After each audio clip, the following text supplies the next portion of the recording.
Welcome back to Professor M's Shinto lecture series. This week we're going to be talking about two key trends in medieval and early modern Japan. One, the creation of Shinto schools or a move towards organized Shinto, as well as the process of divinizing or deifying leaders. You'll hear these terms used interchangeably, so either one is fine. So first, the question of organized Shinto or lack thereof. I have to start out by talking about the scholarly debate that exists on this. Most Shinto scholars today will say that you really can't talk about Shinto as a thing before medieval Japan. There just really was no organized Shinto before this time. However, Helen Hardacre, a renowned scholar of Shinto, a professor emerita at Harvard, would argue that what you have before the medieval period is the court's cult, and that we might still consider to be an organized form of Shinto. So let's talk a little bit about that and what she means here. So we do have some organizational structures surrounding kami worship at the court during the Nara and Heian period. This is the rough span of time we're talking about. So the Jingi cult we've already talked about in terms of classifying both deities and shrines as either heavenly or earthly and sort of creating a ranking of the different shrines. Another thing, again, spearheaded by the court, is a designation of 22 key shrines, imperial shrines, if you will. They're the highest ranking shrines in the land, and because of that, they receive imperial support in terms of designated areas of worshippers, in terms of funding, in terms of key imperial visits to these shrines. And as you might guess, these shrines are centered around the capital. Many of them are in Kyoto, some are in Nara, where the earlier capital are, a couple are in Kobe or Hyogo Prefecture, and of course there's Ise. You also have some texts that sort of get at the idea that Shinto, or at least kami worship, was recognized as something that happened all over Japan.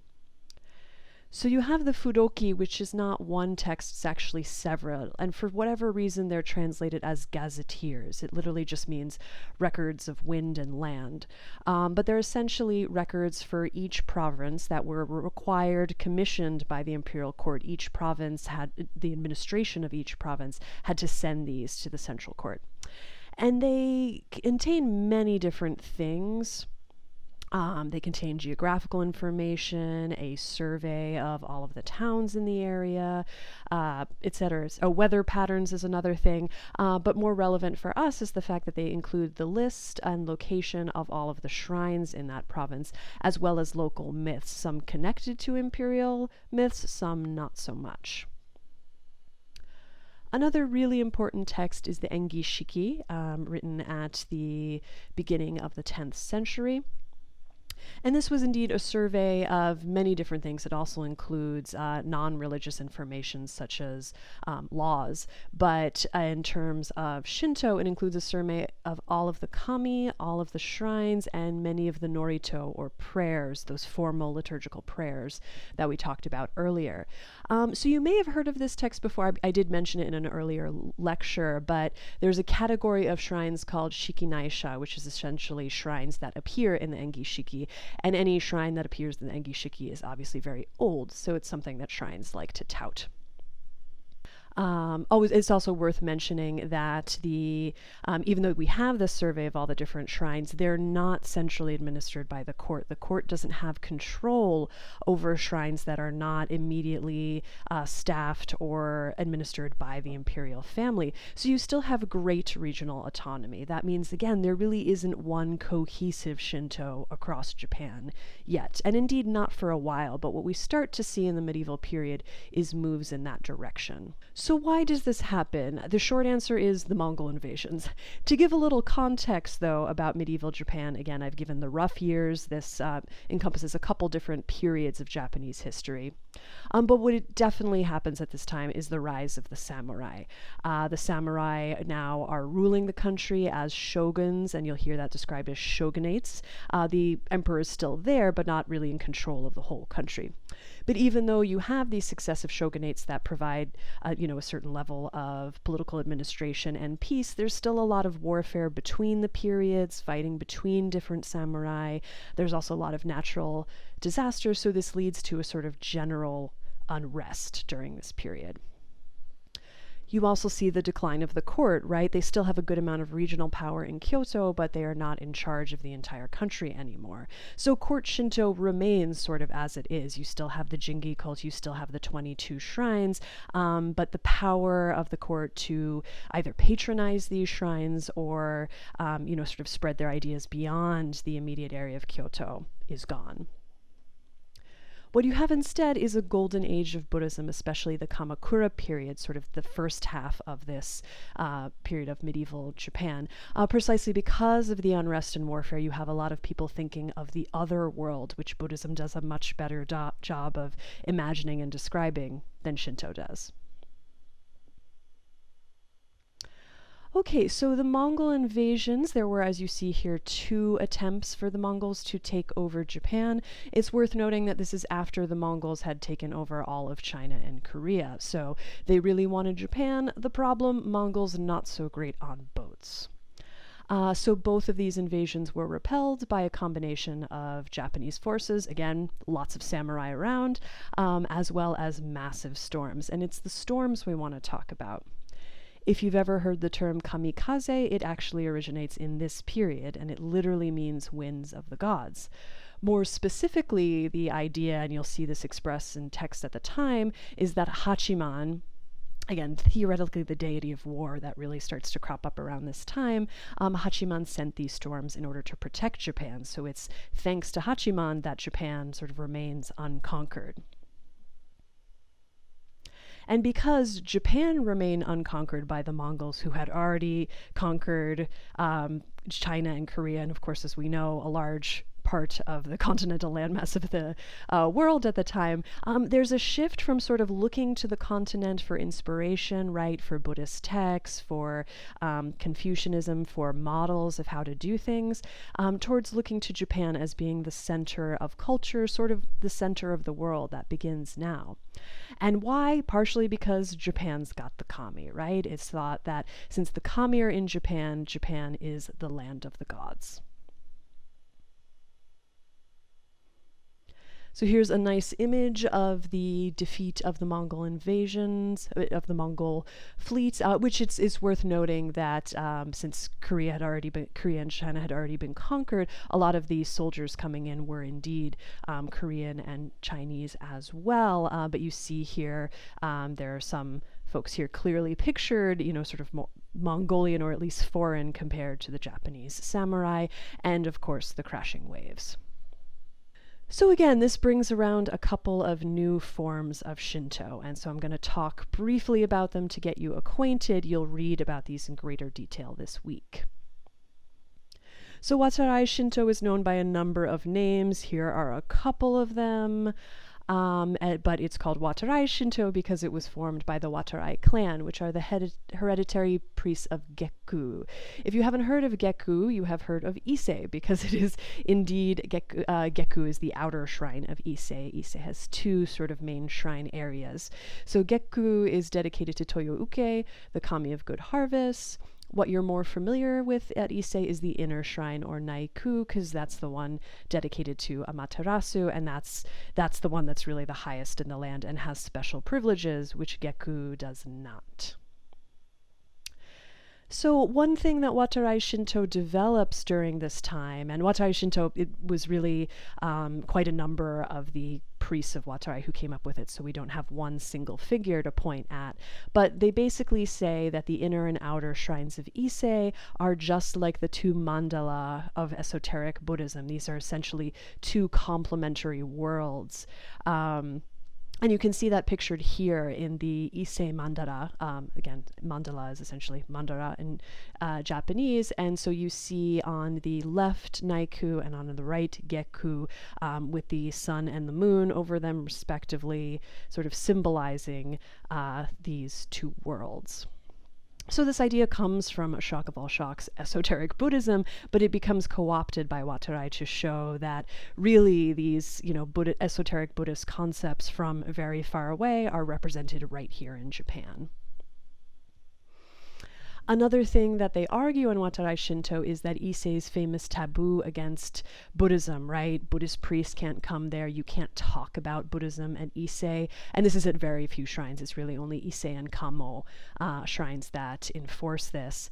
And in Watarai Shinto, they argue that this isn't actually a move against Buddhism, but rather to protect Japan from the influence of Mara, who is this demon king who is against Buddhism. He sort of tries to distract Buddha when the Buddha is under the Bodhi tree trying to become enlightened, and he sort of remains as this figure who is working against Buddhism at all times. So basically the idea is that by not allowing Buddhism into Issei, the Issei shrine is tricking Mara into thinking there's no Buddhism in Japan, and so he'll leave it alone. So that again grants Issei, and in many ways Gekku, a really important place. Watarai Shinto also argues that Gekku predates and equals Naiku, which you can imagine did not go over particularly well with the priests at Naiku. The argument behind this is sort of a reinterpretation of the mythology, saying that Toyouke, this kami of good harvest who indeed appears in the Kojiki Nihon Shoki, is also the creator gods. It's another name for those three creator gods that appear at the very beginning of these sacred texts, giving Toyouke a place either on par with or indeed perhaps superior to Amaterasu. So again, this leads to some problems, but also elevates the status of Gekku. And they do all of this by really drawing from Buddhist ideas, from Taoist ideas, and of course from Shinto ideas, but reinterpreting all of them in new and interesting ways. So yet again, this obviously helps elevate Gekku, their status in relation to all of the shrines in Japan, and also brings in some funding, which is something they started having trouble with around this early medieval period. So this is one approach. The other one I'd like to talk about, which in some ways we might consider to be more influential, although it does come later, so Yoshida Shinto in some ways does draw from some of what Watarai is trying to do. So it's also got a bunch of different names. One of them is Yuitsu, or Prime Shinto. Every once in a while you'll see the one only Shinto, but here we're going to call it Yoshida Shinto. And if you're wondering who this dude is on the side of the slide, he's Yoshida Kanetomo, the founder of Yoshida Shinto. So he's not the first of his line. He comes from a branch family of the Urabe clan, obviously a branch named Yoshida, but the Urabe clan were divination specialists, long consulted by the court, and with sort of a very esteemed lineage.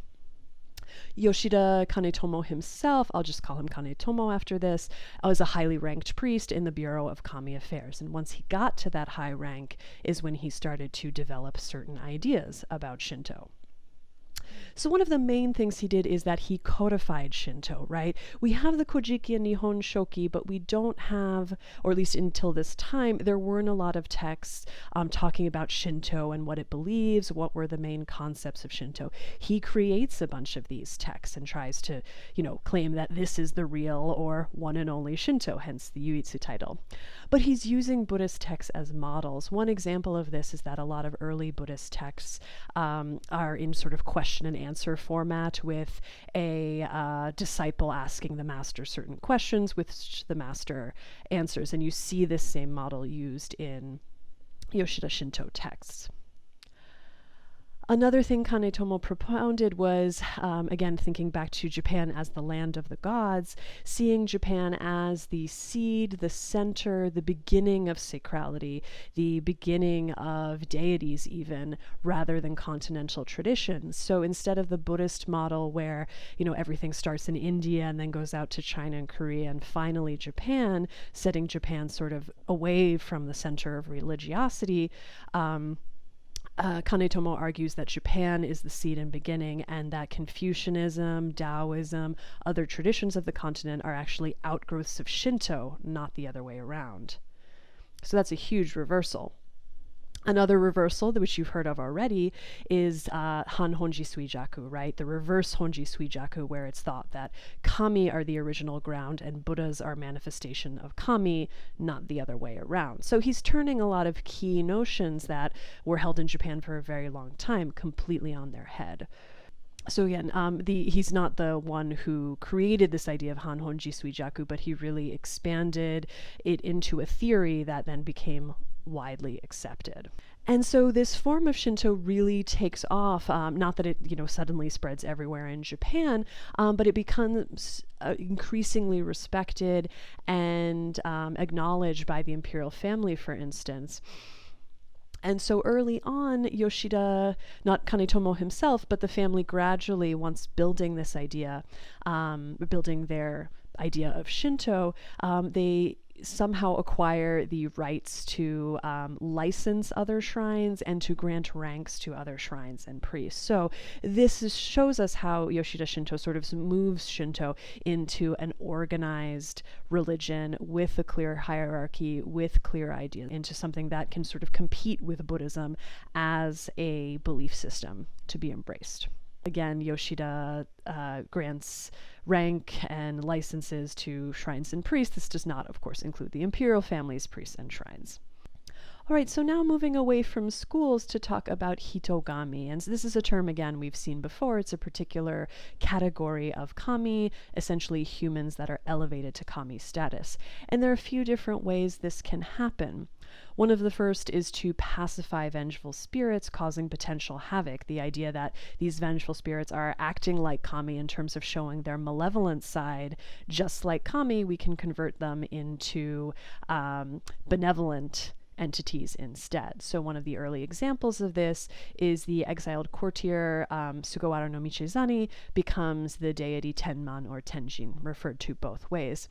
You see an image here on the right of him in exile, right, in a very forlorn place, but still wearing all of his courtier garb. And it was that exile and banishment for crimes he didn't commit that led to him being imagined to be a vengeful spirit.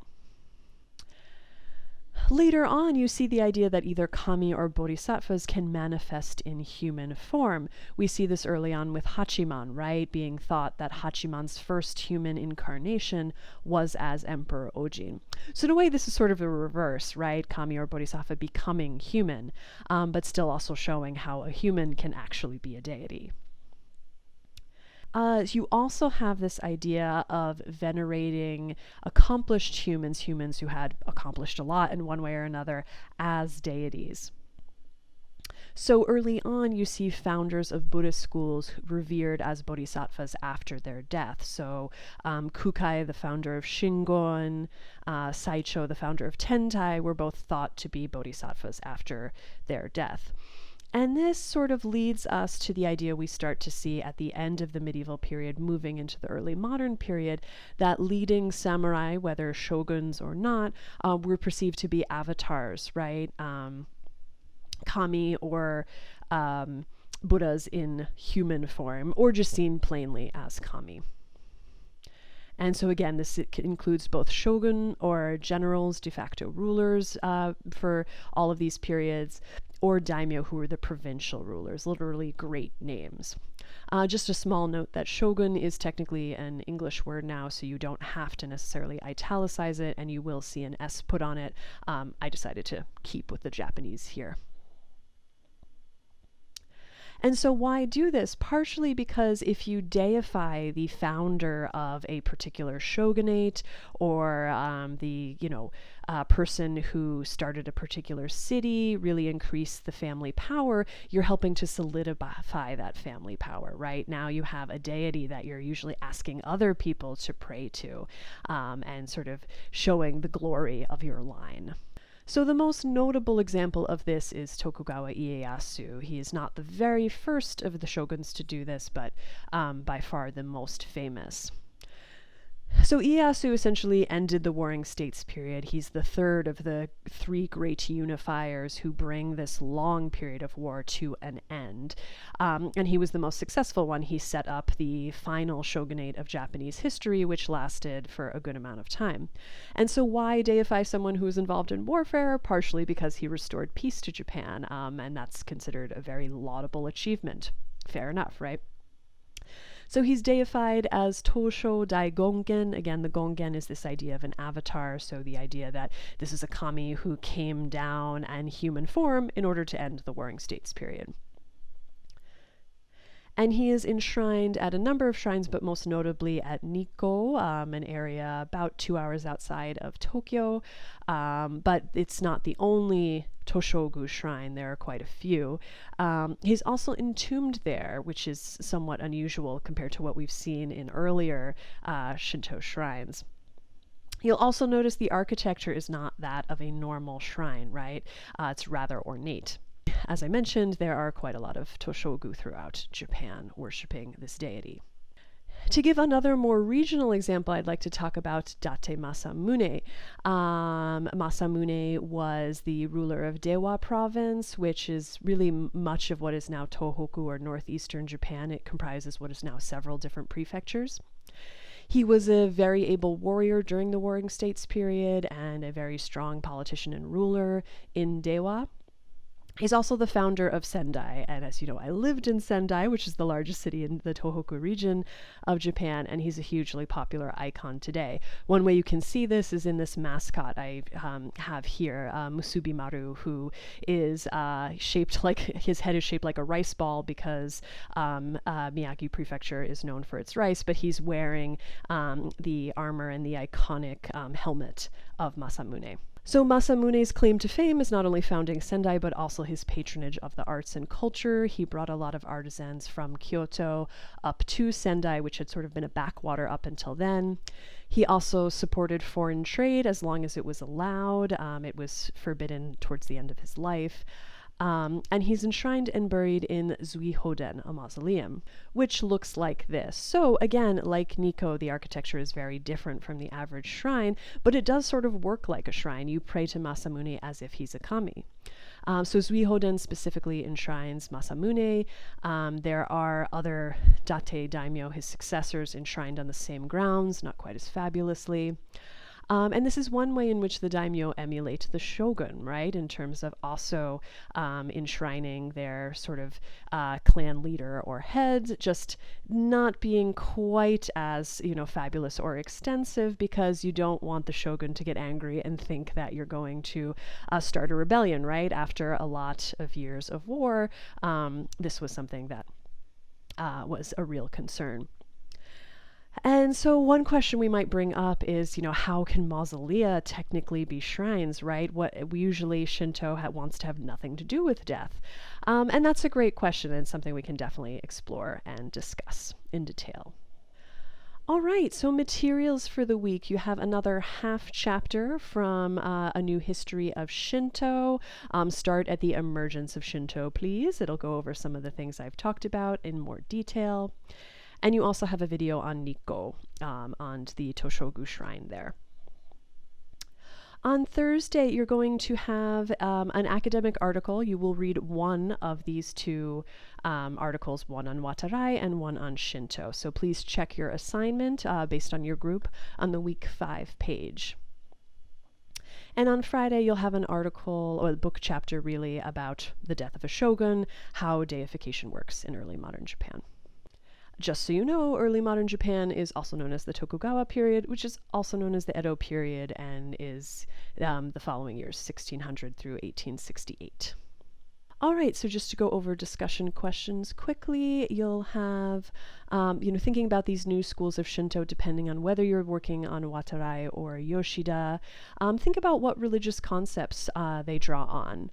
Also, what is the role of secrecy or secret texts in these traditions? What is the point of having these things? What political advantages does building this new school grant? And the larger question, how does the school contribute to making Shinto more organized? What does that mean? Other questions in terms of the process of divinizing humans. What religious concepts enabled the kamization of humans? Yes, I invented that word. And how did divinizing shogun lead to broader interpretations of kamihood? Another invented word. Sorry about that. Couldn't help myself. All right. See you next time.